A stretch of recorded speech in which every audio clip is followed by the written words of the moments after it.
கொழுக்கட்டை எப்படி செய்யுதுன்னு பார்க்கலாம் வாங்க. கடாய் வச்சுட்டு ஒரு ஸ்பூன் நெய் போட்டுக்கோங்க. அரை மடி தேங்காய் துருவி வச்சுருக்கேன், அதையும் அது கூட சேர்த்துக்கோங்க. தேங்காய் ஈரப்பதம் போகிற வரைக்கும் வறுத்துக்கோங்க. வெல்லத்தை பொடி பண்ணி வச்சுருக்கேன், ஒரு 1/4 கப் எடுத்துக்கோங்க. அதில் போட்டு நல்லா கலக்கிக்கோங்க.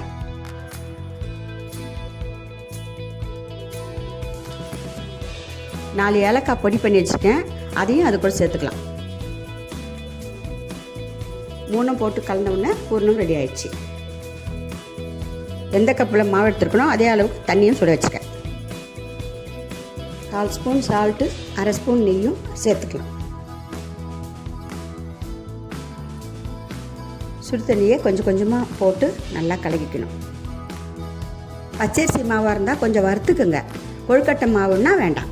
இந்த பதம் வந்தவுடனே 2 நிமிஷம் மூடி வைங்க. கொஞ்சமாக மாவு எடுத்து நல்லா உருண்டை பிடிச்சிட்டு நல்லா கையில் வச்சு நல்லா தட்டி அதுக்குள்ளே பூரணம் வச்சுக்கோங்க.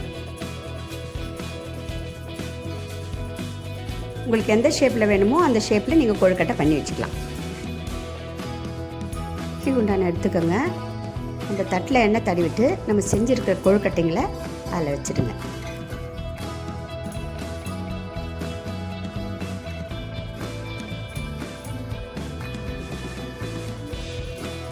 மூடி போட்டு ஒரு 10 நிமிஷம் வேக விடுங்க.